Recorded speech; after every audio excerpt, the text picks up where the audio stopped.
İza sa'alta fas'alillah, bir nerseni sorasan Allah'dan sora. Yürekti üret, tildi üret, goldu üret, Allah'dan soragan. Adattantır. İza sta'anta fasta'in billah. Jardam sorasan dağı Allah Taala'dan gana jardam sora. Жашоого, динге, ден соолукка, ырыскыга, үй бүлөгө, душманга каршы кандай жардамдын түрү болсун Алладан жараса. Андан кийин пайгамбар саллаллаху алейхи вассалам биздерге бир бекем, терең, чыныгы акыйданы үйрөтүп атат. Ва алам, билип кой, бекем ишен. Аннал умма лау иджтамаат ала ан янфаука би шей, лам янфаука илля би шейин кад катабаху Аллаху лак. Бардык адамзат биригип сага бир пайда берем десе, пайда бере албайт деди. Бирок Алла сенин акыңа канча жазса пайда, ошончолук эле пайда бере алат. Андан ашык пайда бере албайт. Валау иджтамау ала ан ядуррука би шей, лам ядуррук илля би шей кад катабаху Аллаху алейк. Эгер алар бардыгы биригип сага бир зыян берем десе, кыргызстандыктар эмес, бүткүл адамзат зыян бере албайт сага. Сен вообще кыжалат болбо. Бир Алла канча жазса, ошончо гана зыян жеткириши мүмкүн. Руфиатил аклам ва жафатис сухуф. Алла Тааланын тагдыр калеми жазып көтөрүлүп кетти. Барактагы сыялар кургап кетти. Иш бүттү деген сөз бул. Ошон үчүн иншалла айын мусулман бир туугандар, мынакей пайгамбарыбыз саллаллаху алейхи вассаламдын улуу таалимдери биздин жүрөгүбүз бейпил болсун буга.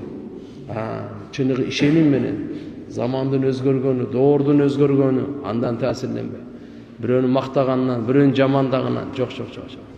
Мына чыныгы ихластуулук, чыныгы имандуулук дейт. Кур'ани Каримде Алла субханаху ва таала мындай деген аят айтат да: "Фама юридилла айяхдияху яшрах садраху лил ислам."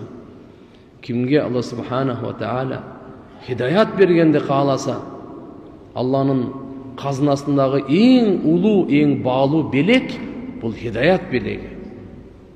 Эң улуу. Ушун бергенде Алла кааласа, яшрах лаху садр. Алла субхана ва таала анын жүрөгүн кеңейтип коет экен да. Жүрөгүн ачып коет экен. Яшрах садраху лил ислам. Ислам Алланын өкүмдөрүн, динди кабыл алууга жүрөгүн Алла Таала даярдап коет экен. Кандай бу полен даярдайсың го, бир нерсе эгин эккенге, жөнүнө үстүнөн таштай бербейсиң да. Ушундай даярдап коет. Ибн Масуд разыйаллаху анху айтат, пайгамбарыбыздан сахабалар сурап калышты ушуну. Кайфа яшрах садраху. Алла Таала ошо бенденин көкүрөгүн, жүрөгүн кантип ачат деди. Кантип ачып коет? Сиз Кур'анда ачып коет деп атасыз деди.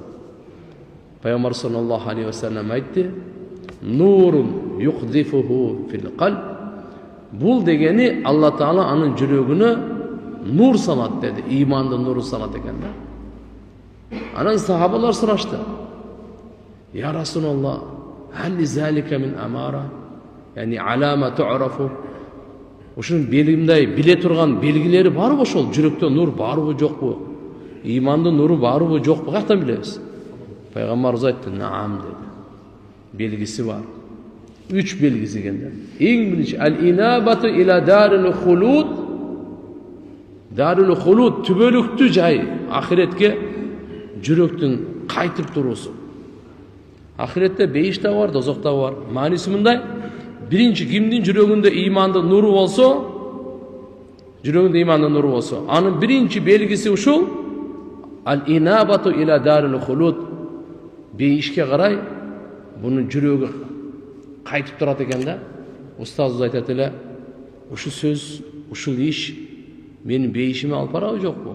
Мага пайда тийеби, тиякпы? Ахиретиме эмне пайда?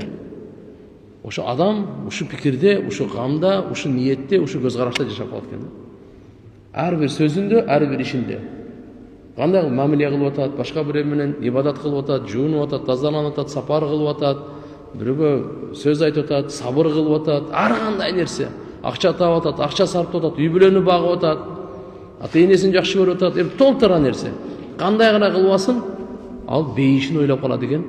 Ушул бейишиме жолдомо болсун, бейишиме пайда болуп атабы же жокпу депчи. инабат ида дарул хулуд деген. Кыскасы, Алла Таалам кимдин жүрөгүнө имандын нурун салса, ал бейишке карай калып калат. Багыт алып калат экен бейишке карай. Ар биринде өзүнүн бейишин ойлоп калат экен. Bir iş kılsam beyişime fayda. Bir iş söz aytsam beyişime fayda. Bir ikincisi at-tajafi an daril gurur, an daril gurur, daril gurur dep mına жалган dünyаны aytат. Жүрөктүн ушул жалган дүнүйөдөн узак болуусу дейт. Üçüncüsü vel istidad lil maut qabla nuzul, ölüm gelerde murda ölümgө dayanmak. Peygamber 3 belgisini aytып тургандар. Эми ар бир мусулман эркек аял өзүнүн жүрөгүн карап көрсүн. Ушул 3 нерседен хотя бы кичине бир канча процент же болсо канча бир грамм же канча бир үлүш барбы же жокпу? Ар бир адам башка бирөөнүкү эмне кыласың? Пайгамбар саллаллаху алейхи вассалам айтып койду мына. Өзүңдүн жүрөгүңдө имандын нуру барбы жокпу көрө турган узини айтып койду. Ар кимде бар. Ушу үчөөнү кара, мына белгиси ушу үчөө dedi. Бул риваят Ибн Жарирде көптөгөн риваяттарда да келет турган. Кандай болгон чакта дагы жараткан Алла субхана ва таала баарыбызга имандын нурун насип кылсын.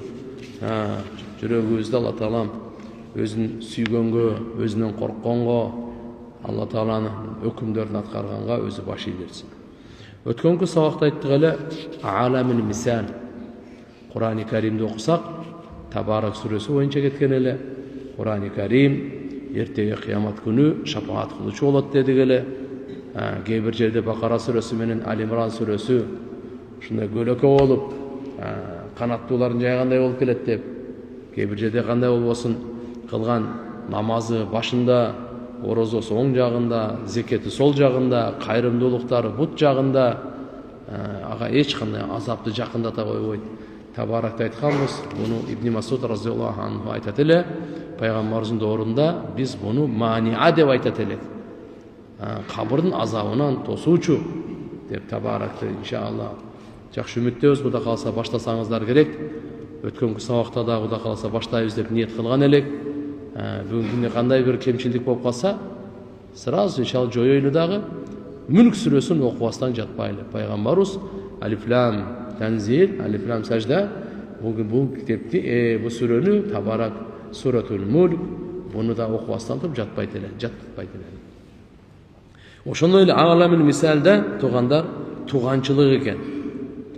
Айша энебиз айтат, Пайгамбар саллаллаху алейхи ва саллям мындай дейт: "Ар-Рахим мутааллака бил арш, тaqul man wasalani wasalahu Allah wa man qata'ani qata'ahu Allah."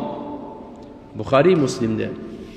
Туганчылык мамиле тугандар бул аршка байланган дуа кылат экен. Я Алла, ким мени бириксе, мен менен бириксе, аны сен бириктиргин. Ким мени үзсө, аны үзгүн дейт экен.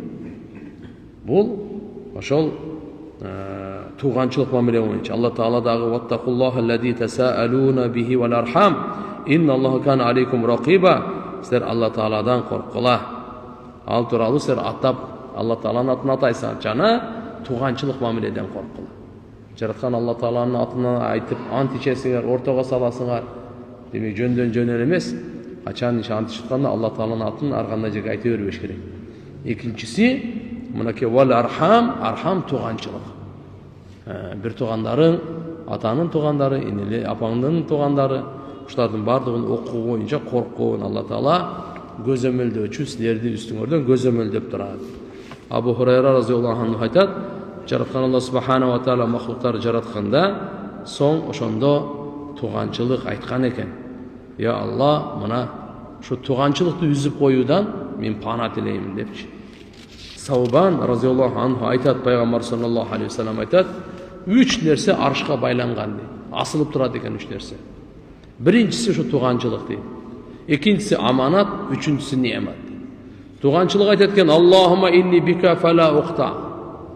Я Алла, мен сенин жардамың менен мен үзүлбөйм. Аманат айтат экен, Аллахума инни бика фала ухан. Мага ошо кыянат кылынбасын, я Алла. Неамат айтат экен, Аллахума инни бика фала укфар. Я Алла, шүгүрсүздүк кылынбасын деп. Үчөө теңир демек. Пайгамбар саллаллаху алейхи ва саллям айтат, туганчылыкка эртеге кыямат күнү Алла Таалам тил берет экен. Арштын түбүндө. Якулу иннал рахим لسانا يوم القيامة تحت العرش فتقول يا ربي قطعت يا رب ظلمت يا رب أسيء إلي فيجيبها ربها ألا ترضين أن أصل من وصلك وأقطع من قطعك. Қарашы не дейді. Пайғамбар саллаллаху алейхи вассалам айтады, қиямат күні туғаншылықтың арыштың алдында бұға тіл береді екен, бұл сөйлейді екен, я Аллах, туғаншылық сөйлейді екен. Аманат сөйлеп атады, туғаншылық сөйлеп атады. Аманат не деп сөйлеп атады? Туғаншылық. Туғаншылық айтады, мен үзілдім дейді, маңа зұлымдық қылынды, маңа жамандық қылынды дейді. Алла субханала тағалаға жауап береді дейді. Сен разы емессің бе? Кім сені үзді? Мен аны үзем. Сен разы емессің бе? Кім сенімен біріктірді? Аны біріктірем екен. Bu İbn Abi Şeybe, Hakim, Bayhaqi, Abu Hurayradan rivayet keltirген мәселеде. Демек, bunun duası qabul болады деген сөз туған. Ошон үчүн туғанчылық мәселеде, егерде туғаныңыз кембағал болса, жөніне саламу алейкум ден соғыл жақшы, ал жетішті емес. Кішіне тиындан да жардам берин, тамақтан да жардам берин, киімден да жардам берин. Мен туғанчылықты уже атқарып атам деп, жөніне саламу алейкум ден соғыл жақшы, аман жүресің, кетіп қандай ме? Аға, егерде кембағал болса, жардам беріш керек. Несі жетпей атады, жардам беріш керек. Аз болса да, иншалла, сізде кішіне бөлішіп қойыңыз, Құда қаласа туғаншылық сізге дуа қылады. Ал рахмат айтпаса дағы, қадырлауаса дағы, сіздің қызматыңызды бағалауаса да, қапа болмаң. Бір туғаншылық деген бар Алланың алдында, ошол сізге берекенің дуасын келеді. Сіз қылған үшін мұнакен. Жөнөкөй емес. Сіз туғаншылыққа берік атасыз ба? Алла өзіменен біріктіреді сізді. Кім туғаншылықты үзсе, Алла өзет өзінен дейді. Кеп мұнакен. Салман ибн Амир радиаллаху анху айтады, «Ас-садақату алал мискин садақа, ва ала зауир рахим садақа ва сила». Бечараға садақа қылсаңызшы, бұл садақа ойдан соғып қойды. Бірақ егер туғаныңызға садақа қылсаңыз, садақа плюс туғаншылық дейді. Екі ішті қылған боласың. Екені өзінше соғып берді. Садақаға өзінше, туғаншылық мәміле қылғанға өзінше. Тирмизи. Абу Умама разияллаху анху риваят бар, пайғамбар саллаллаху алейхи вассалам айтады, «Ас-садақу ала зи қураба юдаъафа ажруха марратайн», рауха Табарани. Туғанға садақа қылыш, башқаларға садақа қылғанға қарағанда екі есе соғы көп болады дейді. Екі есе соғы көп болады. Айтып қойлы, кейбір адамдар, бұға қарап бергеннен көріп, башқаға берген жақшы деген, андай кем ойда да андай қылбаш керек. Мен сізге жамандық қылса деле, оғып тұрыңыз. Сізде уағында жардам бербей қойса деле, сіз ан үшін кекетіп, туғаншылықты үзбеңіз. Сіз пайғамбарыңызды қараңыз, пайғамбарыңыз не деген бұйырған. Жақшылық қылы беріңіз, егерде өзіңізге жақшылық қаласаңыз. Өзіңізге Алла Тағаланың разышылығын қаласаңыз, жақшылық қылы беріңіз. Бұндан сіз ұтқырмайсыз, еш қачан ұтқырмайсыз. Bundan utas только. Hakim ibn Hizam razıyallahu anh Peygamber sallallahu aleyhi ve sellem'e bir kişi gelip soradı deydi. Sadakat, ani sadakat ayyuha afdal. Sadakalardan qaysınısı en afzeldir? Peygamber aytdı, ala zerrahimil kaşih dedi. Kaşih degen tuğanğa sadaka veriyor. Kaşih kim eken dese, düşmanlıkta yüreğine jaşırgan kişi eken.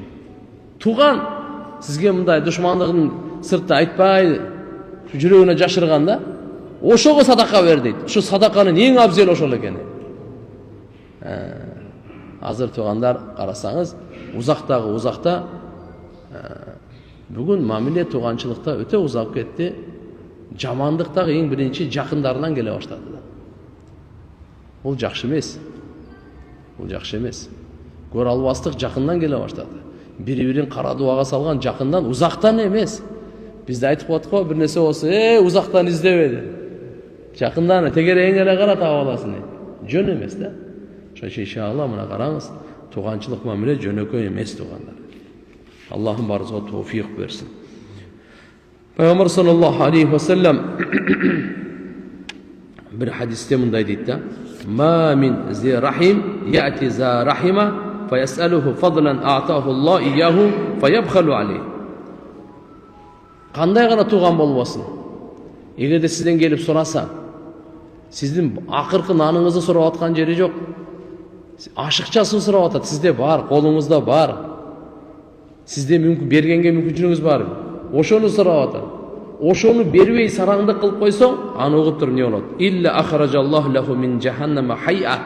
Алла Таала аны үшін дозоқтан бір жыланды шығарады екен. Юқол лаху шужа, аны аты шужа деген екен. Яталамаддаху фаятаваққаху фаятаваққаху дейді.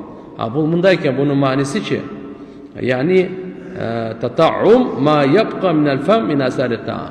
Ошо жылан бұны өзіне орап тұрып жұтат екен дағы, мойнына қысат екен да. Адамның баяғы осында қалған тамақтарды кеде деп жұтып қойсын ғой, ошондай қалады екен. Қысқасы айтқанда бұл жерде кімді айтады? Кім қайсы туғанына келіп жардам сұрап, ақша сұрап, жоғысы да бір қажетін сұраса, өзінің ақырқысын сұрап атқан жері жоқ. Ада бар, нормальнеле бар. Ашықшасын сұрап атады мұнаке. Фадлан атахулла ияф. Алла Таалаға бергенде, ошондай бір жардам бер сұраса, бербей қойды, жатақ дейді. Абдулла ибн Умар разияллаху анхудан риwayat бар, пайғамбар саллаллаху алейхи ва саллям айтады: Айюма раджулин атаху ибн аммихи. Қайсы киши болбасын, авасын баласына келіп, ясалуху мин фадли. Егер де ошо сұраса, кішкене ашчасына кішкене бір 2 нан, 5-6 нан, 1 нан сұрап атады, бір киімін сұрап атады, кішкене бір аз ақша сұрап атады. Фаманааху, бербей қойды. Манаху Аллаху таала фадла яумал қияма. Аллаға өзінің айкөлдігін қиямат күні бербей қойды. Анас разияллаху анху айтады: Ман ахабба айюбсата лаху фи ризқихи ва юнасса лаху фи атари фалиясил рахима. Пайғамбар саллаллаху алейхи ва саллям айтқан, кімде-кім рызқысы кең болғанды қаласа, өмірі ұзын болғанды қаласа, анда туғаншылық менен бекем қармасын дейді. Атеге анаға сіз аға еме қылбаңыз, ал қандай екен аға? Сіз пайғамбарымыздың айтқанын қараңыз. Көп ушындай десең, ал тигіндей де, мындай детіп, ошол жаққа өте баштайды да. Ал мені мындай қылған, ана мындай қылса, мындай болып қалған депші. Жоқ. Пайғамбар саллаллаху алейхи ва саллям имада болбоғыла деген. Има дегенім не? Ким бізге жақшылық қылса, жақшылық қылауыз, жамандық қылса, жамандық қылауыз. Андай болбоғыла деген. Анан қандай болайса, өзің өрді жақшылыққа адаттандырғыла. Жақшылық қылса, жақшылық қылауыз, жамандық қылса, зұлымдық қылбаймыз. Ушындай болғыла деген. Мұнаке пайғамбарымыздың тәлім тәрбияты бізге қандай. Шын үшін иншалла қарап тұр, өзі туғаншылықтардағы жақшылық қылса ғой, жақшылық қыласы сөзсіз. Бір жамандық қылса, сіз зұлымдық қылмаңыз. Сізге жамандық қылды, мен зұлымдық қылбаймын аға.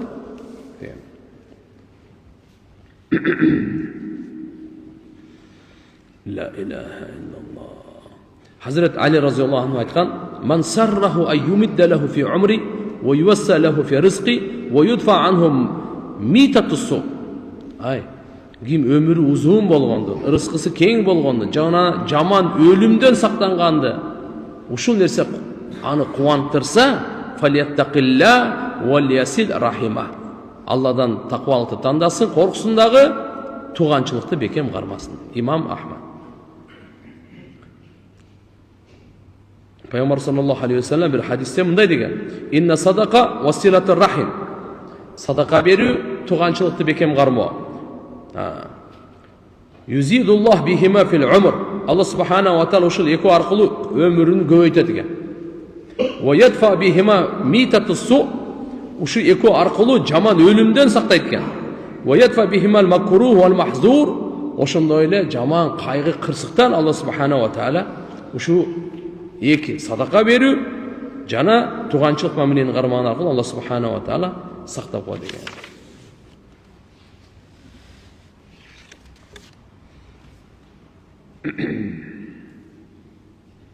Уқба ибн Амир разияллаху анху айтады, пайғамбар саллаллаху алейхи ва саллямға мен жолықтым дейді, менің қолымнан қармап барып, мен пайғамбарымызға айттым: Я Расулаллах, ахбирни би фавадилал аъмал. Амалдардың фазилеті туралы, ең жақсы фазилеті тү амалдарды хабар беріңізші десем, пайғамбарымыз айтты маңа: Я Уқба, силман қата. Ким сені үзсе, ошо менен біріккен. Ва атиман харумак. Ким сені қорғалтырса, арға ақысын берген. Ва арид амман заламак. Ким саңа зұлымды қылса, анда жүз үйірген. Bir rivayette wa'fu amman zalamak, kim sana zulümdük kılsa anı geçirip koygun dedi. Demek tuğandar, Peygamber sallallahu aleyhi ve sellem dünyaya bağlılıklarda alıp gelgen. Adam kaçan ösün? Bağlılıklar menen ösün. Adam akçası menen öspeydi. Baylık birligi menen öspeydi. Adam balası adamdı kasiyetteki oşo bağlılıklar menen ösün. Peygamber sallallahu aleyhi ve sellem bütün dünyaya keremetli kılık münözleri toluktaş üçün ulu bağlılıklarda ornatış üçün gelgen. Buna ümmetine taşlap ketkenler. Allah'ım barıza tevfik versin. Bol bayağı geçegi aytkan sabahtan ulantısı. Yemin inşallah tabaraklı başlayalım. Euzu billahi mineşşeytanirracim. Bismillahirrahmanirrahim. Tebarakellezî biyedihil mulk ve huve ala kulli şeyin kadir. Ötön yerimde çeksiz rayımda Allah'ın atı menen. Tebaraka. Ulu bereke esi. Biyedihil mulk, anın kolunda padişahçılık. Ve huve ala kulli şeyin kadir. Cana al her bir nersege kudretli dedi. Tebaraka. Allah subhanahu ve teala'nın ulu bereke esi bu. Yani manisi ta'adama ve taqaddasa. Allah subhanahu ve teala'nın ululuğu, ulu bereke esi degeni bu Allah Teala'nın imniyetese bi kasrati asmaihil husna. Ötö çıraylı atların köptügü menen cana çegi yok. Büyük sıfatları menen isevi yok. Sanı yok. Nimetleri menen bendelerge kılgan jakşılıktары, rayımdılıktары, aykölдүүлүктөрү jana bardык mahluklarga esebi yok, çegi yok. Buna oşoğu tabarakallezî dep Allah subhanahu wa ta'ala Kur'an'da tabaraka dep aytatkanı ulu bereke esi. Bardık çağına. Özü bereke degen sözden çıgat da tabaraka degen bereke degen sözden çıgat. Fa inne kalimatel baraka tadullu alel kasra ve devam. Bereke degen söz ne? Dese bereke degen söz bu köp jana davam daima turuktuluğa dalalat kılgan, jakşılıkka dalalat kılgan da bereke dep koyat eken. Bu tabaraka degen sözde Allah Taalaga sana alkış aytkanda ulu uşul söz menen köp koldonulat. Kur'an-ı Kerim'de bir top jerde Allah subhanahu wa ta'ala tabaraka degen söz menen sıfatlap aytatda. Tabarakellezî nezzelel furqana ala abdihi liyekuna lil alemine nadira. Ulu bereke esi. Jaratkan Allah Taala düşürdü. Öz pendesine Furqan, Kur'an'ın adı Furqan. Daha bir adı var da Kur'an'ın adı. Furqan. Al Furqan degen ne? Ak menen karanı, hakikat men jalgandı ajrata turgan kitap da bu. Pendesine düşürdü Kur'an'dı, Furqan'dı. Peygamber sallallahu aleyhi ve sellem'e. Emni üçün liyakuna lil alemine nadira, bütkül alamdı eskertiği üçün. Bütkül alamda insanlardan bardığın jaratkan Allah Taala'nın azabından korkutuğu için. Ala lehul halq vel amr tabarakallahu rabbul alamin. Kavardar ağa gana taandık jaratu jana buyruk veriyor Allah Taala gana. Tabarakallahu rabbul alamin. Bütkül alamdın Rabbusu ulu bereke esi Allah Taala. Ve tabarakellezî lehu mulkus semavati vel ard ve ma beynehuma ve indehu ilmus sa'a ve ileyhi turcaun. Ulu berekesi ağa gana taandık asmanlardın mülk padişahçılığı, jerdin mülk padişahçılığı, jana ekönün ortasındağı, jana Allah'ın aldığında gana kıyamattın ilimi. Allah'dan başka hiç kim bilbeyt eken kıyamat kaçan bolup, siler ağa gana kaytarılıp barasыңар. Demek bu tabaraka degen sözü addal ala kasrati kamalati zatil ulya aliyya ala vejhillezî la yetanaha. Munaki Peygamber sallallahu aleyhi ve sellem Kur'an-ı Kerim'de Allah Taala kanday kasiyetli ayatlarda çürgen en ulu Allah subhanahu wa ta'ala'nın sıfatlarına dalalat kılgan nimetleri çeksizdi tөгüp bергenge munaki muna uşuğa bir tabaraka ulu береке ээси деп Алла субханаху ва тааланы айтабыз. Ва ин таудду ниъматаллахи ла тухсуха, Алланын неъматын эсептесең, санап бүтпөйсүн. Демек табарака сөзү пайгамбарыбыз көбүнчө Алла таалага алкыш айтып атканда өзү колдонот эле ошо табараканычы.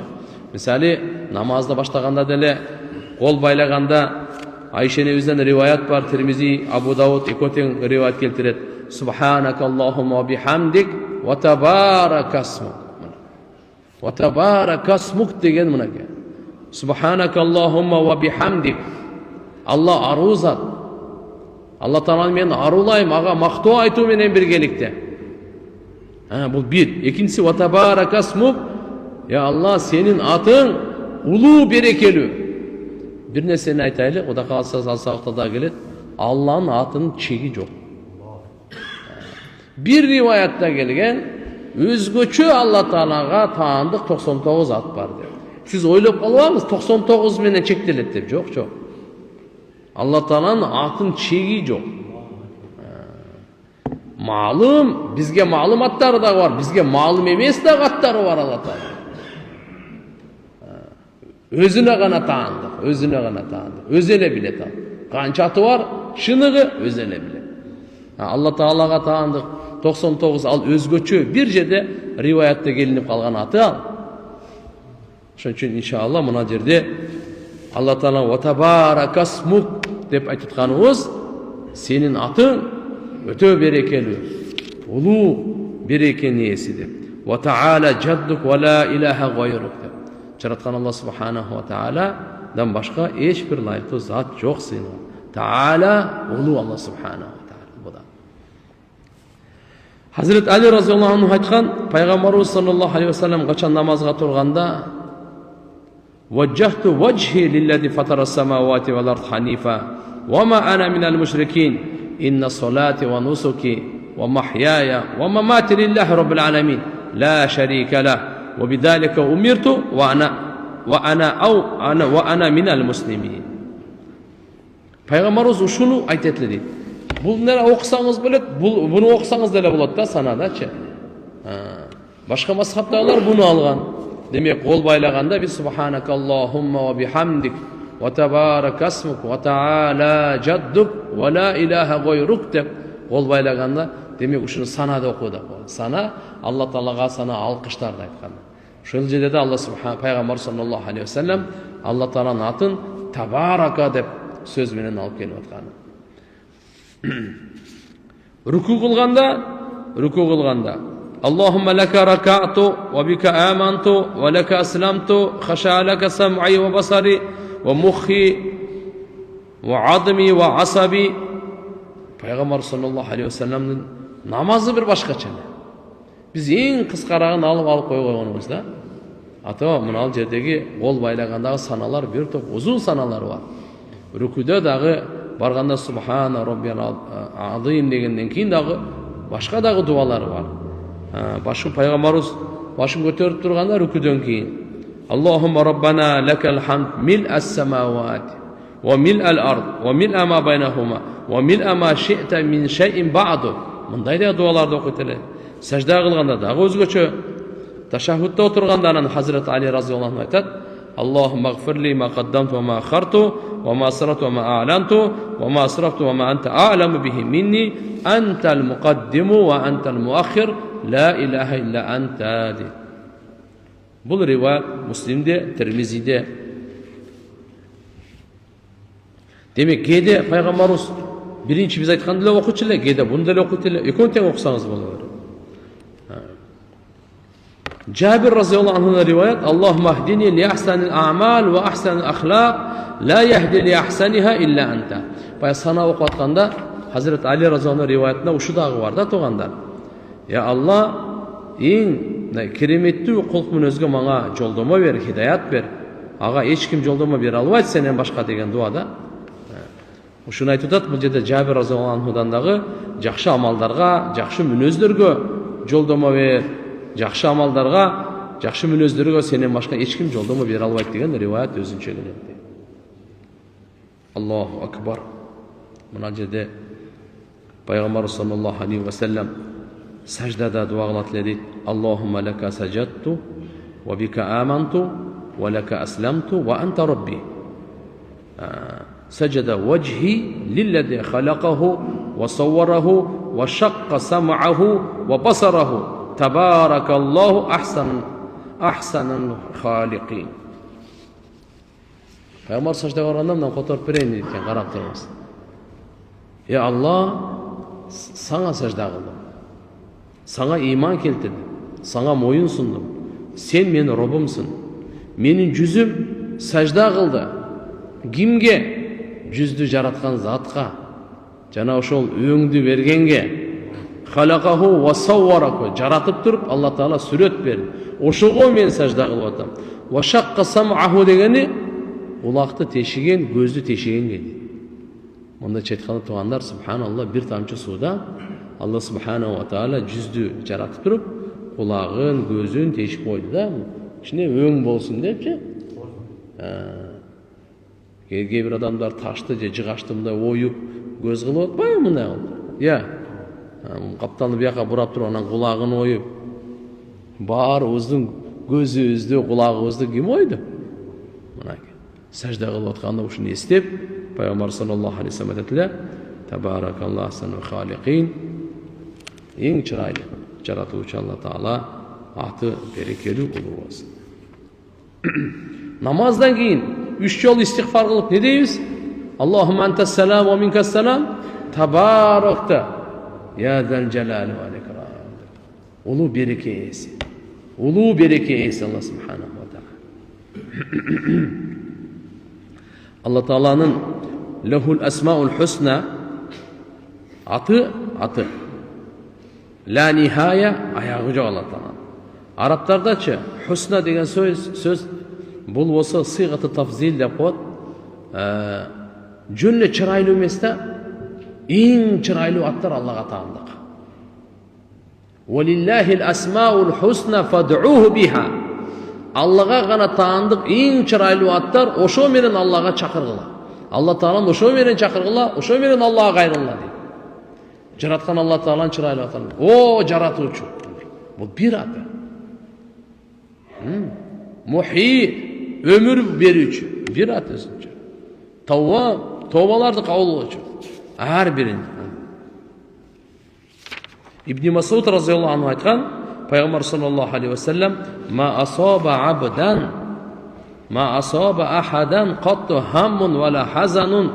Қайсы бендеге қандай бір қайғы, қыжалатшылық жетсе, фақала, ал айтсын мұндайды: "Аллахумма инни абдук ва ибну абдик ва ибну аматик, насияти биядик, мадин фия хукмук, адлун фия қадаук, ас'алука бикулли исмин хуа лака, سميت به نفسك أو أنزلته في كتابك أو علمته أحد من خلقك أو استأثرت به في علم الغيب عندك أن تجعل القرآن العظيم ربيع قلبي ونور صدري، وفي رواية البيهقي ونور بصري وجلاء حزني وازدهاب همي وغمي، إلا أذهب الله عز وجل حزنه وهمه وأبدله مكان حزنه فرحا".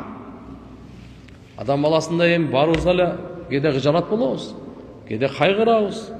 Арғандай, тем более азырқы доорды. Бай деле қайғыда, кембағал деле қайғыда. Мұнал жерге Пайғамбар саллаллаху алейхи ва саллям бізге пайғамбарлық нұсқа айтып отады да. Жаттағыла, мани бергелі, ұшу дуамен Аллаға қайрылғыла дейді. Егерде жүрегіңде қайғыны, ғыжалатшылықты кетіргің келсе, аптекаға жүгіріп кетіп қалбайды, жоса араққа жүгіріп кетіп қалбайды, же дағы бір жаққа кетіп қалбайды, тоқта, жақшылап дарат алып тұрып, бисмилла деп, 2 рекет намаз оқып, мына дуаны қыл, Алла үшін дуаның берекесінен барды қайғы ғыжалатының жүректен алып салады. Аллаху акбар. Не деп атады үшін дуаны? Я Аллах, қотармасын айтып қойайын. Аллахума инни абдук, я Алла, мен сенің құлыңмын. Я Алла, мен құлыңның баласымын. Күніңдің құлыңның баласымын. Насияти биядиктен, пешенем сенің қолыңда. Мада фия хукмук, сен өкімің маңа өтеді. Алланың өкімінсіз ештерсе болған емес, болмайды дағы. Бардық Алланың өкімінен. Адлу фия қадау. Сенің шешімің мен туралы бұл әділеттүү. Алла Таала қайырлы отасын. Ас'алука бикул исмин хуа лака. Саңа таандық бардық ат менен сенен қайрылам. Сенен сұраймын. Саңа таандық. Ошоны ортого салып. Мен го билбейм канча ат, кандай аттары бар. Ушундай деп айтып атам, я Алла. Сен өзүңдү атаган бардық аттар менен акылуу, я Алла, мен сенен сураймын. Же сен өзүң китебиңе түшүргөнсүң. Тавраттабы, Забурдабы, Инжилдеби, Кур'анда канча ат түшүргөн Алла Таала. Же бирөөнү махлуктарыңа, өзүң махлуктарыңа бирөөгө үйрөткөнсүң аттарыңа. Пайгамбарларга, адам атабызга Алла канча өзүнүн атын үйрөткөн. Нух пайгамбарга канчасын үйрөткөн, Ибрахим пайгамбарга, Муса пайгамбарга, эң көп Мухаммад пайгамбарга үйрөткөн. Канча ат үйрөткөн. Же болбосо истасарта бихи фи илмил гайб индак, өзүңдүн алдында гайб илимиңде эч кимге үйрөтпөгөн, сенен башка эч ким билбеген ошол аттар дейт. Ушулардын бардыгы менен суранарым. Антажал Кур'анал азим раби'a qalbi. Ya Allah, улуу Кур'андычы мен жүрөгүмдөн жазды кылгын дейт да. Раби'a деп жазды, бардыгы жашылданганды, адам настроениясы жазда башкача го. Ушундай кылгын дейт да. Ва нура садри, көкүрөгүмдүн нуру кылгын. Жүрөгүмдөгү нуру кылгын. Кээ бир риwayatта ва нура басари, көзүмдүн нуру кылгын деген. Ва жалаа хузни, кайгымды тазалоочу кылгын, я Алла. Ошон үчүн кайгымды кетире турган кыл Кур'ани Каримде. Ва захаба хамми, кыжалатчылыгымды жок кыла турган кыл, я Алла. Ушундай деп айта турган болсо, Алла Тааланын кыжалатчылык кайгысын жок кылып эле койбостон, ошону курсанчылыкка алмаштырып коет дейт. Курсанчылыкка алмаштырып коет. Калу сахабалар сурашты, я Расулаллах, ямбаги лана натааллам хазил калимат. Ушу сөздөрдү үйрөнүшүбүз керекпи деди. Сахабалар сурап атат пайгамбарга. Ушу сөздөрдү үйрөнүшүбүз керекпи деди. Пайгамбарыбыз айтты, ажал, сөзсүз да. Ямбаги лиман сами'ахунна аятаалламахунна. Ким ушу сөздү укса, үйрөнүсү сөзсүз, үйрөнүп койсун. Бул раваху Ахмад вал Баззар ва Ибн Хиббан фи сахихихи. Демек тугандар, пайгамбарыбыз саллаллаху алейхи ва салламдын мындай деп үйрөткөнү Алла субханаху ва таала китебинде, асмандан түшкөн китептеринде, же бир махлуктарга, же өзүнүн гайыпта казынасында канча деген аттары бар, ошону билбейм. Ошо аттардын баардыгын, я Алла, ортого коюп сурап атам, менин кайгымды кетиргин деген сөздө. Эми Алла субханаху ва таала пайгамбар саллаллаху алейхи ва саллам 99 аты бар дебедиби? Лаха хусусия. Бул өзгөчө аттарды бир айтканы. Анна ман ахсаха дахалал жанна. Хадисте ушунда келет, ким ошону санаса, жаттаса, айтса, бейишке кирет депчи. Бирок билейли, булар фахия мин жумлатил асмаул хусна ва лейсат хия жамиул асмаул хусна. Бул ошол Алла Тааланын эң чырайлуу аттарынын катарына кирет. Ушу 99 эң чырайлуу аттарынын баары эмес да бул. Баары эмес. Себеп фа инна асмааху субхана ла нихаята лаха. Алла Тааланын эң чырайлуу аттар, анын аягы жок, анын эч ким билбейт. Абу Хурайра разияллаху анху риваят, пайгамбарыбыз айткан, инна лиллахи 99 исман ман хафизаха дахалал жанна.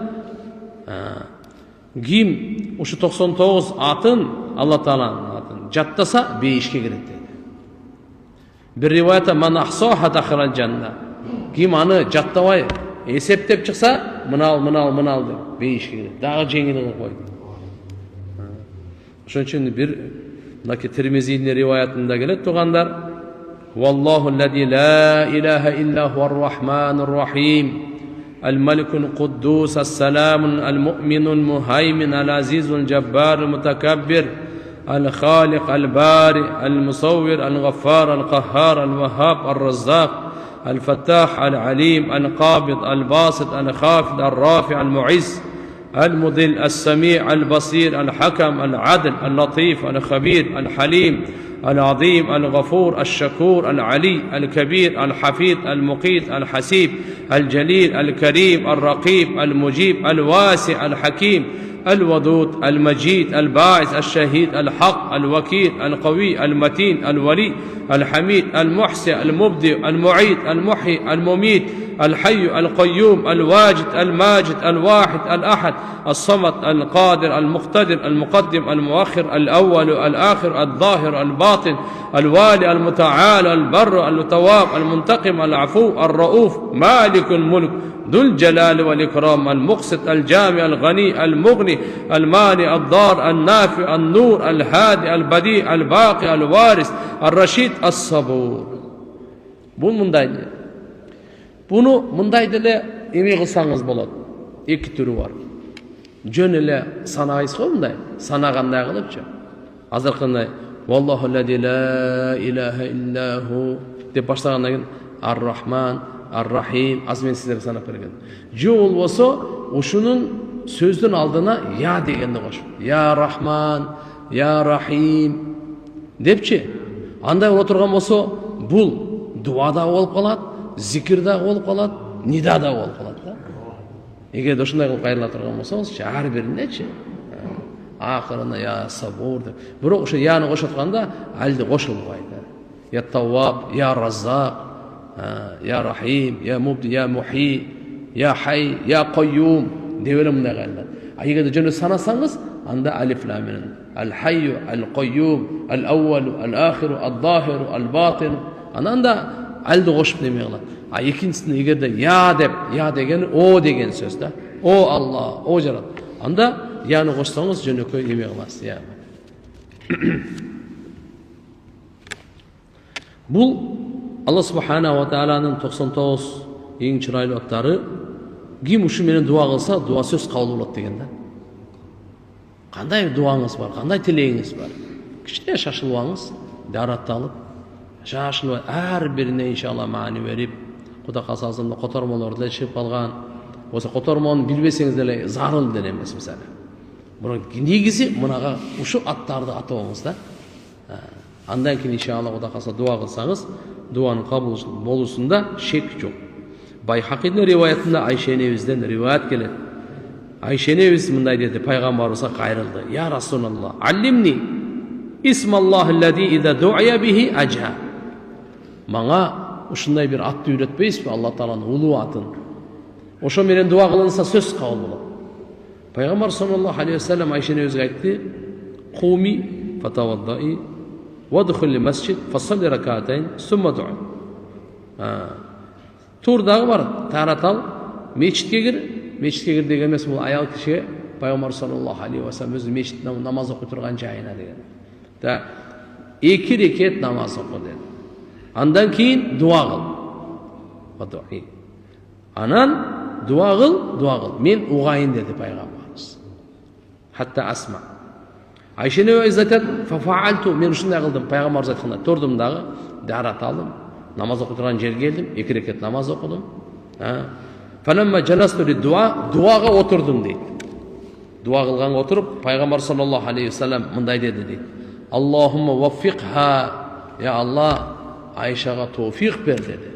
Товфиқ дегени жакшы ишке мүмкүнчүлүк. Алла тааланын тарабынан жакшылыктын эшиктеринин ачылуусун айтат. Товфиқ бер деди эле. Айша энебиз мындай дуа кылды. Аллахумма инни ас'алука би жамии асмаикал хусна куллиха. Я Алла, мен сенен сурайм. Сенин бардык эң чырайлуу аттарың менен. Ма алимна минха ва ма лам нa'lam. Биз билгенибиз аттар, билбеген аттар, ошолордун бардыгы менен сурайм. Болбосо Айша энебиз 99 аттын баары дагы эле билет да. Демек bundan дагы башка билбеген дагы аттар толтура экен. Неден билип атат? Ва ас'алука би исмикал азимал кабирил акбар. Аллади ман да'ака бихи ажабтаху ва ман са'алака бихи атайтаху. Жана ушундай улуу атың менен мен сураймын. Ким ошо ат менен сураса сен кабыл кыласың, бересиң ага дедиле. Пайгамбарыбыз айтты: "Асаптихи, асаптихи" dedi. Туура дуа кылдың, туура дуа кыл dedi. Мына баягы Айша энебиз пайгамбарыбыздан сурабадыбы? Алланын улуу атын үйрөтүңүз мага. Ошол ат менен суралса сөзсүз дуасын кабыл болот го деп. Кийин мына товфик берди деле, Айша энебиз мына дуаны кылды. Ушул дуаны кылгандан кийин пайгамбарыбыз айтты, туура, эң туура дуа кылды, эң туура дуа кылды. Демек мындан билинди туугандар, Алла субхана ва тааlanın аттары биз билген дагы, билбегени дагы. Wa in ta'uddu ni'matallahi la tuhsuha innal insana la zalumun kaffar.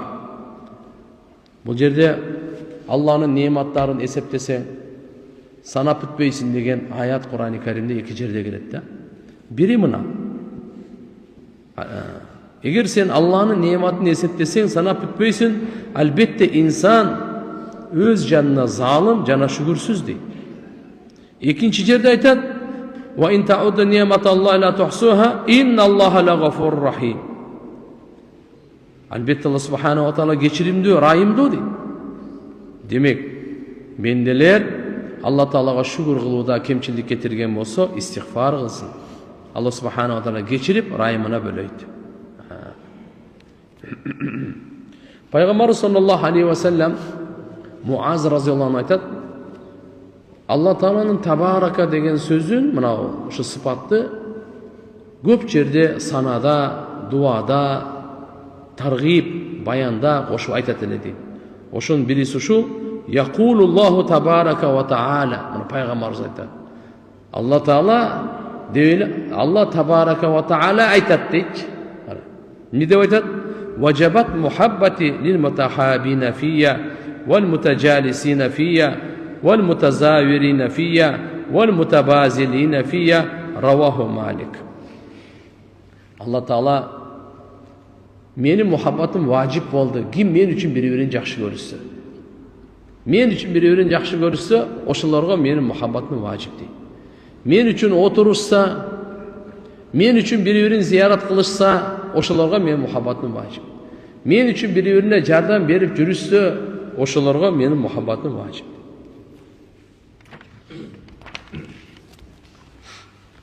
Табаракаллади биядихил мулк. Анын гана колунда падышачылык. Мүлк ээси жараткан Алла Таала.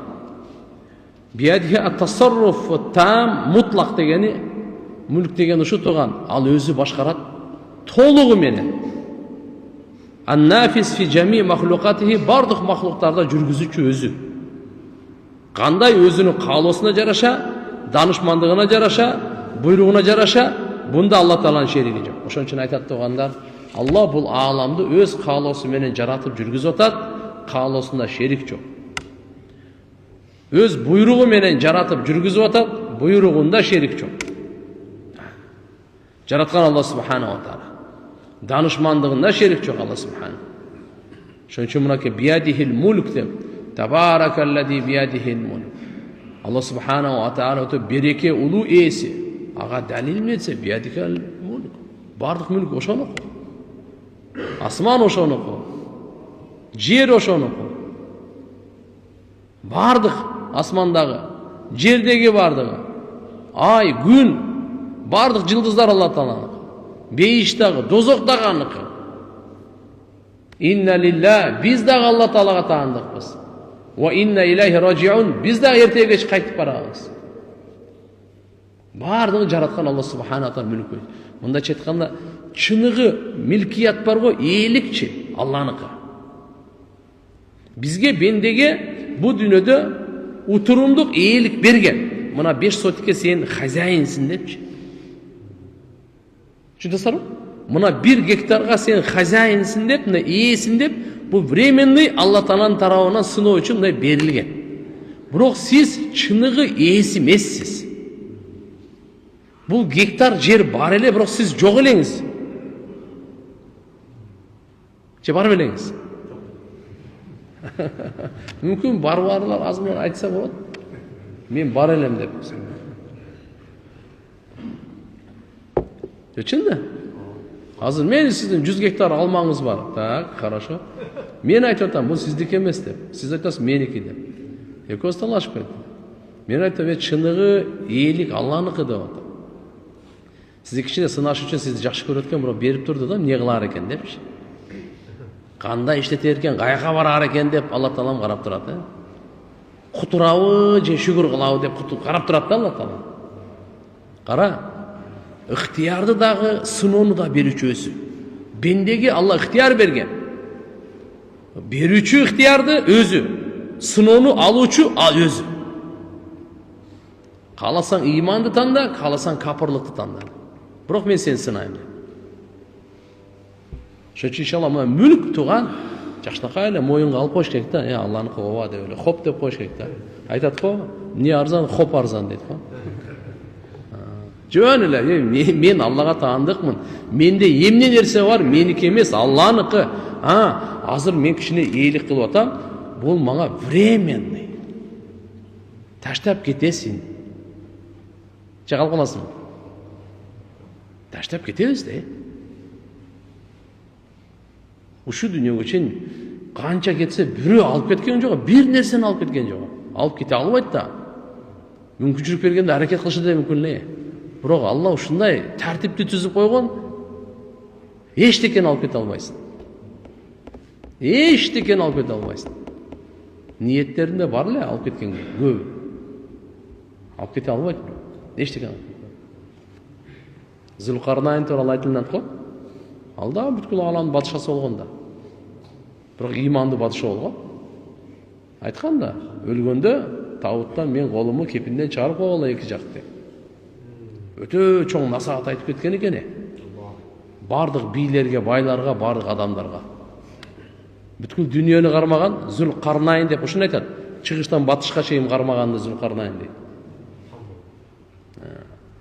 Эмнеге ушундай деп атасыз дегенде, айткан ушу бүткүл дүйнөнү кармаган, бүткүл дүйнөнү бийлеген Зулкарнайн эки колунан башка эчтекен алып кеткен жок бу дүйнөдө. Эч ким эч нерсени алып кете албайт. Мынакей биядихил мулк дегенде ушул жерден биз түшүнүп атабыз туугандар. Валам якуллаху шарикун фил мулк, Куранда Алла Таала айтат. Бадышачылыкта Алланын эч кимдин шериги жок. Чыныгы бадыша Алла өзү. Кулиллахумма маликал мулк, ту'тил мулка ман таша, ва танзи'ул мулка мимман таша, ва ту'иззу ман таша, ва tudillu ман таша, биядикал хайр. إنك على كل شيء قدير تولج الليل في النهار وتولج النهار في الليل وتخرج حيا من الميت وتخرج الميت من الحي وترزق من تشاء بغير حساب. الله تعالى آل عمران сүрөсүндө айткан ey Muhammed, قل اللهم не деп айтасың? Allah маликал мулк, мынакей бардык мулк дегени бардык мүлктүн ээси. Bunun bardıq alamdın iyisi. Adamdardın dağı, cinde bardıq badışalardın badışası. Kimge kalasa badışaçılıkты beret, kimden kalsa badışaçılıkты alat, kimge kalasa mülüktü beret, bir sotik berevi, bir gektar berevi, kayra uçur gelgende alat. Allah subhanahu. Biyadike ana hayır. Жақшылық Allah'ın qana kolunda. Tündü, tunucul leyl fin nahar. Allah subhanahu wa ta'ala gündüzü tünge girgizip, tündü gündüzge girgizip, tünden gündüzü çıkarıp, gündüzden tündü çıkarıp, ölükten tirünü, tirüden ölükü, kimge kalasa kança rızkı veret, al öz çeşet. وَلَمْ يَكُنْ لَهُ شَرِيكٌ فِي الْمُلْكِ. Buna iyilikte Allah'ın hiç kanday şeriki yok dedi. Padişahçılıkta Allah Teala'nın hiç kimse şeriği yok. Tasarruf, başkaruda Allah Teala. Onun için Maliki Yevmiddin'dir. Gebirler Maliki Yevmiddin özü üç türlü gelir de. Malik, Malik, Malik. Üçüncü de. Kur'an-ı Kerim'de gelgenler olar. Şimdi demek çınığı iyi, çınığı padişah, çınığı kocoyun yaratkan Allah Subhanahu wa Ta'ala. Alamdın kocoyunu, hazayın. İyisi. Allah Subhanahu wa Ta'ala. Başkanın şeriki yok Allah Ta'ala. İyilikte hiç kanday şeriki yok. Başkaruda alamdı. Allah Ta'ala hiç kanday şeriki yok. Kur'an'da aytat. Kul ey Muhammed aytkın. Men yerzukukum minas semai vel ard. Asman yerden sizlerge rızkını kim berip atat özü? Allah berip atat. Asman yerden rızkını Allah berip atat. Amma yamliku sam'a wal absar. Құлаққа дағы Алла екен, көзге да Алла екен. Қожайын Алла Тағала екен. Кішкене арқаға жылып қарасаңыз да шешіп аласыз. Bir тамшы суда ерде құлағың деле жоқ эле, көзің деле жоқ эле. Тамшының деле есі, кейін берген нәрсе өзі берді. Өзі қожайын.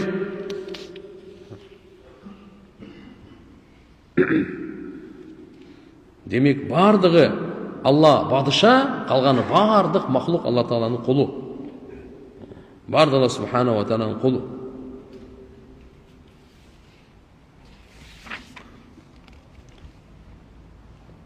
Ва хуа ала кулли шайин қадир. Жана ал әр бір нәрсеге құдіретті. Мұна дәлелді қараңыз. Әр бір нәрсеге құдіретті. Аллаху акбар. Жаратқан Алла Тағаланың құдіретінің сыртында еш нәрсе жоқ. Бардығы ешбір нәрсе Алла Тағаланы ажиз қылып алсыз қалбайды. Алла Тағалам чарчабайды, ұмытпайды, өлбейді, ұқтабайды, жоқ болбайды. Хайюллади ла ямут. Шундай тирүү өлбейді Алла Субхана. Я хайю я койюм, тирүү зат, бардын тұрғызушы зат. Айтады, кама бадакум таудун. Қандай істерді ал бар қылды, құдды мошайқа қайтасыған. Ияша юдхибкум ва яти би халқин жадид. Егер қаласач, Алла сіздерді кетіреді дағы башқа мақлуқты алып келеді. Мұна 8 миллиард бар ғой, кетті ғой. Башқаны алып келеді қайраны. Ойлауыңыз, мен бұл жерде мен хазяйымын деп. Жоқ. Ешкім емессіз сіз. Аллахның алдында ешкімсіз сіз. Ияша юдхибкум. Алла қаласа сіздерді алып кетеді дейді. Және бір нәрсені алып қояды деген емес, совсем еле бұл жақтан алып кетіп қалады. Сен денсаулығың алып, байлығың алып, билігің алып, жоқ, сен совсем еле алып қояды. Мұнанда Алла Субхана ва Тағала. Бұяқта алымдар айтқан, бизат, яғни адамдың өзін Алла Субхана ва Тағала. Кейінгісі, ва яти би халқин жадид, башқа мақлуқтарды алып келеді дейді. Ва ма залика аналлах би азиз. Бұл нәрсе Аллаға қиын емес дейді. Адамдарды жаратып алып келу, ырысқы беру, өмір беру, ақыл ес беру, илім беру, қайра бұл дүниеден алып кету Аллаға ешқандай қиын емес. Жер кішілік, барыңыздар жақсы түсінесіздер. Қандай деген жылдыздар бар, ана алдында жер санағанға болмайды вообще. Бұл галактика оқымыш бұл оны. Бұл бірінші асман еще.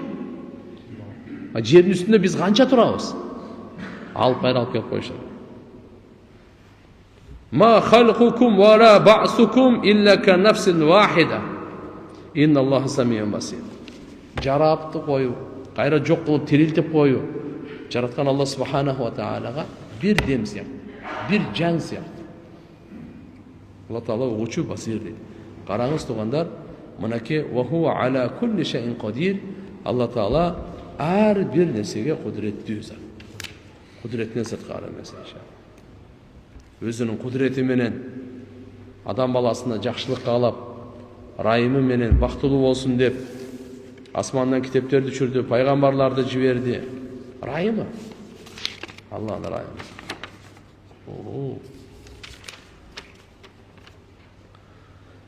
Ассаламу алейкум, ұстаз, ва алейкум ассалам. Күмөн саны, қыжалат болу, жаман ойлордан қантип арылсақ болады. Ойлаған жаман ойлар ішке ашып қалса емне болады деп өзімді ойға салып қиналып атам. Әрбір намазымда, дуаларымда Алладан жаман ойларымды арылт деп сұрайым. Ушул жаман ойларым менен күрөшүп атып, еш нәрсеге қызығым қалбай, бір тұңғұйыққа келіп кеткендей болам. Ұстаз, айтыңыз, емне қылыш керек? Ана азыр, Құда қалса запис бар ғой. Ошол иншалла дуаны алып, Пайғамбар саллаллаху алейхи ва саллям өзі айтқан. Ошо дуаны оқыңыз, қыжалат болмаңыз. Қараңыздар, адамдың қиялы, ниети, ойу, кейде жаман да ой келет, жақсы да ой келет. Бұл жаман ой келіп, кетіп, бұғачы, сахабаларда айтқанда, хадис-у нафс деп қойды, кейде ушундай ой келіп кетет, я Расулалла, ошону тилибиз менен айткандан көрө өлүп калып же күйүп кеткенибиз жакшы эле дейт да. Бир ширк кылып аткан жаман сөздөрү ой келип кетет. Пайгамбар саллаллаху алейхи ва саллям не дейт эле? Ушул имандын бар экенин белгиси дейт эле. Экинчи угуп туруңуз, тилиңиз менен эле айтпай, ишиңиз менен амалга ашырбай эле турсаңыз, кечиримдүү деген да. Кандай жаман ой келип кетпесин, ал бардыгы кечиримдүү, кыжалат болбоңуз. Пайгамбарыбыз айткан, Алла субхана ва тааля мен үммөтүмө ушундай жүрөгүнө оюна кыял келип, арам ойлор келип кеткени, ал кечиримдүү ал. Тили менен эле айтпаса. Тилден чыгарбаш керек экен. Жана амалга кол менен иш кылып болду. Кээде ушундай астагфирулла, шайтан ушундай бир нерсе кылып жүргөндө жаман ой салып берет да. Бирок кандай кылып өтө жаман арам ой салып берет болчу шайтан. Ошондо аузу биллахи минаш шайтанир ражим деп кайталап туруңуз. Кудай кааласа иншалла баягы азгырыгы алсырайт, сизден узап кетип калат. Бул бир. Экинчиден мындай азым деген бар.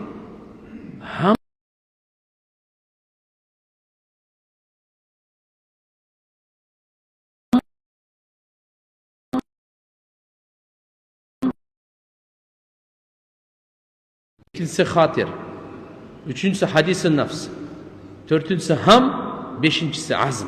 Niyet uşuğa beşke bölünüp da. Oy kıyaldargaç.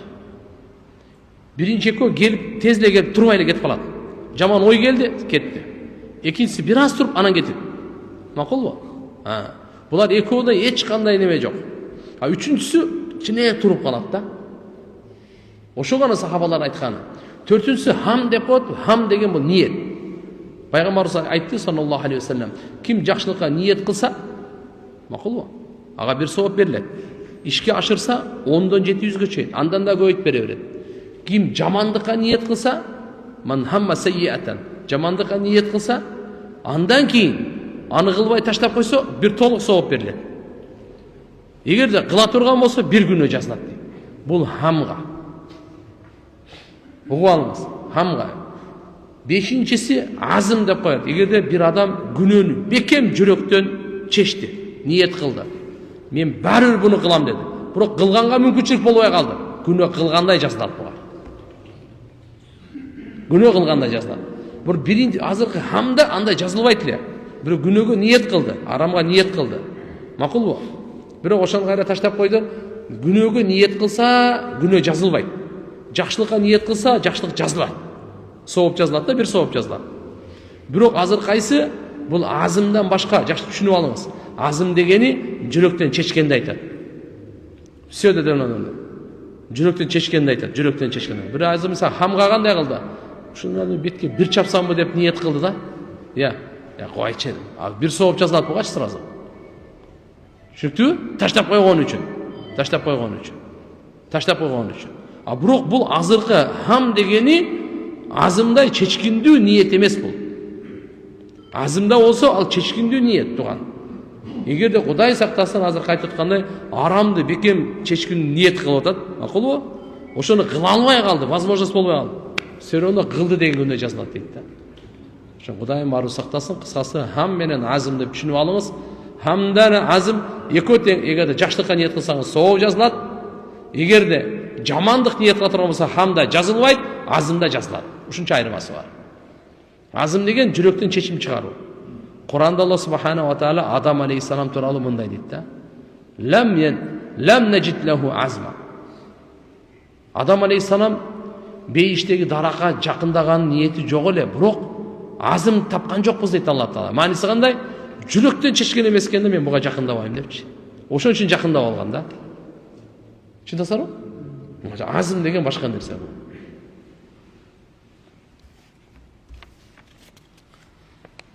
Тоба сүрөсү неге бисмилла менен башталбайт? Биринчиден Алла субхана ва тааля Жабраил периштени жөнөтүп пайгамбар саллаллаху алейхи ва салламга кайсы сүрөнү алдында бисмилла болот, кайсы сүрөнүн алдында бисмилла болбойт, өзү айткан. Экинчиден Тоба сүрөсү бул ошол согуш менен аяттар менен башталгандыктан бисмиллахир рахманир рахим райымдуу, мээримдүү деп согуш бул райым, мээрим менен башталбайт да. Ошон үчүн бисмилlah баштап койгон. Үчүнчүсү бир алымдар айткан мурунку сүрөнүн уландысы деген. Кандай болсо дагы иншалла Хидаятул Кур'андын 3-сү Тоба сүрөсүнөн башталат. Ошол жерде кенен ошол жерде чечмелеп берген.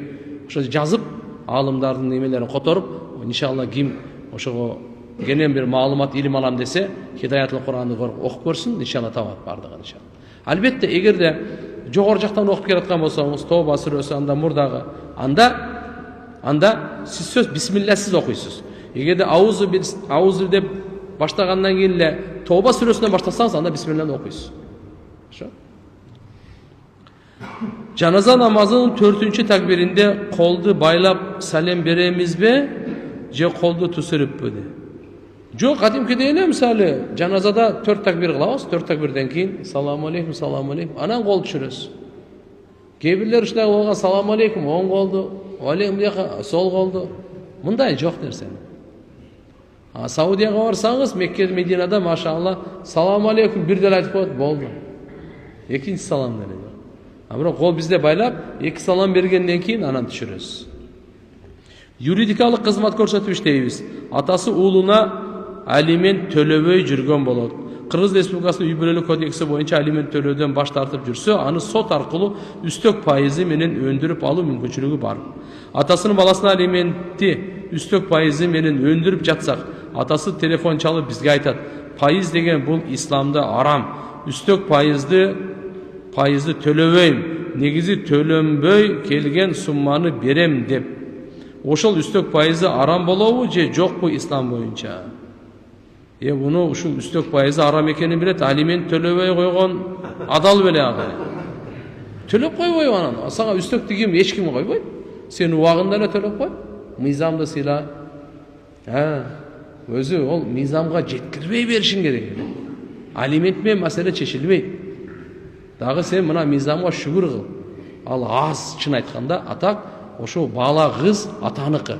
Сиздин белиңизден чыккан болсо, ошону багуу, толук камсыздоо, ооруп калса кийим кечеси, тамак ашы, тарбиясы, билими атанын мойнунда турат. Аны карай турган болсо өзүңүздөр жакшы билесиздер, алименттин акчасы жетпейт ага. Ошондой болсо дагы таптакыр эме кылып койбосун деп, мына мыйзамга рахмат, мамлекетке рахмат. Аз болсо дагы мынакай кош көңүлдөргө, качкандарга неме кылып. Эч кандай пайыз эмес, төлөбөй табы ашыртып койгула дагы. Алып бергиле ошого бардыгын. Бирок өзүңөргө албай бериш керек ошо. Агам алтын буюмдарды, шакек, сөйкө жана башка ушул сыяктуу алып, кайра үстүнө акча кошуп сатып иштейт. Мисалы, мен агама 100 000 сом берсем, айына мага 10 000 сомдон чыгарып берип турам дейт. Негизи сумма 100 000 сом кассада тура берет. Мен андан алган 100 000 сом адал болобу? 10 000 сом адал болобу? Биринчи суроо. Экинчиси, андан алган акча пайыз болуп эсептелип калбайбы? Себеби 100 000 сомду негизги сумманы качан болсо кайтарып берем деп айтат. Ошондо мен 100 000 сомду агама айлантып алуу үчүн берейин деп жатам. Арам болуп калат мынага. Толук арам болуп. Анан көрөк мындай кылгыла, адал жолу кандай. 100 000 сомго биринчи вариант музараба деп коет. Ага карай экөөңөр жакшынакай жазгыла. Карап туруңуз. Жакшынакай жазгыла. Сизге ошол түшкөн пайдасынан айына 10 000 сом ошол канча пайыз болушу мүмкүн? Агаңда сен алдабасын, сен да ағаң алдаба. Мүмкүн 30%дыр. Мүмкүн 40, мүмкүн 50, айырмасы жок. Бирок түшкөн пайдадан деп бөлүшүңөр керек. Канчага? 50-ге 50 десеңдер де болот. Агаңа ошо түшүндүр. Мүмкүн ал мындай дейт. Мага ошо 100 000ден 20 000 сом түшсө, 10 000 сеники, 10 000 меники. 20 000 эмес, 30 000 түшөт экен примерно. Демек 10 000 бергиси келип атат болчу саңачы. Демек ал 33% деген сөз да. Макулбу? Бирок кээде постоянно мындай боло бербейт да. Кээде 10 000 түшүп калышы мүмкүн, кээде 30 000, кээде 40 000. Бирок канча түшпөсүн, ошонун 30-у сеники, агаңкы 70-и ачык эле жазып эле иштей бербейсиңер. 10 000 постоянно мындай кылып койгон, бул пайыз арам болуп калат тургандар. Же болбосо 50-ге 50 кылып койгула, 40га сен мүмкін мен ақшам жөніне тұрады да ошон үчүн агам эми кыйналып атат, суукта ушул чет мамлекетке товар ташып атат, алып келип атат, сатып атат. Андай болсо сен 20% ал, агаңа 80 кыл, же 30ды сен ал, 70 кыл, же 40ты ал, агаңа 60 кыл. Кыскасы түшкөн пайдадан бирок. Түшкөн пайдадан. Кээде мисалы кээде жумуш болбой калды, ооруп калды, же болбосо азыркындай мертвый сезон деп коет го бизде. Ошо окшогон мезгилдер келип калды эле, болду, анда алмай жок. А кээде жакшы болуп кетти, 200 000, анда ошого жараша аласың. Мына кыскасы айтканда, барына дагы, жогуна дагы тең шерик. Пайдасына дагы, зыянына да тең шерик. Бул жакшылык. Эгер буга чыдабасаң, же силер же агаңар, анда мынандай жол кылсаңар болот, мурабы. Алтын менен деп турсаң, алтын менен. 100 000 сомго сен алтын ал дагы агаңа сат. Мынакей 100 000 сомго мен мына алтынды алдым. Эми агама мен саттым. 120 000 сомго. 120 000 сомго мен саттым да. Хорошо? Канча рассрочка 2 айда берсе болду мага. Жосо 100 000 сомго ал дагы 200 000 сомго агаңа сатып бер. Баш оорумай жок болду. Ал агаң сага 200 000ди рассрочка кылып 2 жылда, 3 жылда өзүңөрдүн келишимиңерге жараша боло берет да. Кандай мисалы айтып аткам түшүнүңүздөрбү? Агаңызга мисалы мына мол пробадагы алтындар жосо тигиндей, ага керек болуп атат. Сен дагы акча тап, агаң дагы кичине оборот кылып акча тапсын. Ошо мурабаха жолун ушундай кылып эле сен көрсөткөн акчаны сатып алып, сатып бер буга. Бирок рассрочка кылып берсин иншалла. Эмне үчүн ахиретте араб тилинде сүйлөйбүз? Башка тил жокпу? Же арабтар өзүнүн тилин жайылтуу үчүн ушундай деп коюшканбы? Жок. Тугандар, жараткан Алла субханаху ва таала өзүнүн каалоосу экен. Кимди кандай өңдө жаратат, кимге кандай тил берет, кайсы тилге үстөмдүүлүк Алла субханаху ва таала өзү. Араб тили туганда Кур'андын тили. Жараткан Алла тааланын сөзү, пайгамбарыбыздын тили, бейиштин тили. Дарат алдык. Жакшынакай эле. Анан намаз окуп бүткөндөн кийин колубузду карасак кан агып кеткен. Дарат качан бузулганын билбей калсак, кайра дарат алып намазды окуйбузбу? Агып кеткен болсо кайра дарат алып намаз окуйбуз. Билбей калган болсо. Устаз мен жөн эле отурсам, как будто өзүм ойлоп айтып жаткандай ширк ойлор боло берет ичимден. Корком, аябай. Эмнеге менде мындай болуп жатат деп. Келме келтирип ал ойлорду кетирем. Кайра келет. Бул эмне? Анан коркуткан ойлор келе баштайт. Болду, сен мындан ары мусулман эмессиң. Мындай ойлорду ойлобошуң керек эле. Никең да жараксыз. Сен ширк кылдың деп кайра башымды ушундай ойлор боло берет. Бул эмне? Аябай кыжалат болуп коркуп жатам. Биринчиден мүмкүн жинден деле болушу мүмкүн, экинчиси васваса деле болушу мүмкүн. Сиз буга кыжалат болгон, сиз азыркындай зикирлерди күчөйтүңүз. Ла хаула ва ла куввата илля биллани. Багымдат намазынан кийин бир канча жолу аузу биллахи минаш шайтанир раджим окуңуз. Я Алла, билгенимен дагы, билбегенимен дагы истигфар тооба кыламын деп. Иншалла Кудай кааласа бул кетет. Салам алейкум устаз. Мен үйдө жалгыз уулмун. Келинчегим жана 2 балам бар. Өзүм да 3 күнгө, 40 күнгө даватка чыгып турам. Атабыз өтүп кеткен. Бирок менин апам арак ичет. Таштай албай койду. Айылда жүрүштөн деле уялып калдым. Мечитке дагы баргым келбей. Анткени апам айылдагы кээ бир эркектер менен дагы ичип коет. Эмне кылсам болот? Аябай кыйналып кеттим. Кеңеш бериңизчи, сураныч.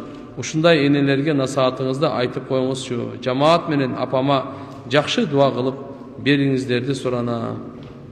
Аллах. Алла Таалам инсап берсин, товфик берсин, апаңызга хидаят берсин. Бардык Алла Тааладан. Действительно, эне улуу, эненин орду жок. Бирок азыркында кичине динден узак болгондуктан сиз иншалла кызмат кылыңыз. Кандай? Алып чыксаңыз эптеп, даватка алып чыксаңыз жакшы болот эле.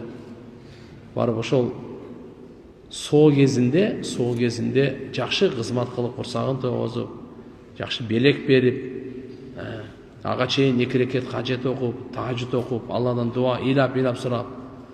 Эгерде ушу эне менен тең дагы тугандар болсо же айшелелериңер болсо динди түшүнгөн, намаз, таква ошолорду аркылуу да иштесеңер болот. Бул бир жолу. Анан өзүң иншалла дават бере албасаң, акырын айтыңыз. Bir 3 күнгө иншалла даватка чыгып келейли. Апа, аябай жакшы болот, сооп болот, дуабыз кабыл болот экен. Рахаттанып эс алып келесиз деп. Кандай болбосун, ошол сол кезиндечи, ошол апаңыз сол кезинде түшүндүрүңүз да кызмат кылыңыз да. Бирок аябай жакшы кызмат кылгандан кийин айтыңыз. Жол алып бериңиз, атыр алып бериңиз. Бир жерге шаарга алып келип, просто ошол учурларда тамак алып бериңиз. Бул жака алып кетип кичине кыдыртыпчы. Кичине өсүнө келип калгандан кийин анан акырын дават берсеңиз, Алла Тааланын нематын айтып, динди айтып, даватка чыгарсаңыз, эптеп даватка чыгарсаңыз, Кудай калса арагын таштайт. Иншалла 1, 2, 3 жолу акырындан иншалла 2 айда 1 жол чыгарасыз да. Ошондой болуп, андан кийин айылда азмаз алхамдулилlah таалимдер болуп турат, ошол жака алып барып, Кудай каласа иншалла кыжалат болбоңуз. Алла Тааланын колунда жакшы мамиле кылыңыз, сабыр кылыңыз, путунан кармап дагы, апа араңызды таштаңыз деп аракет кылыңыз. Вакыт болуп калды. Амин. Раббана атина фид дунья.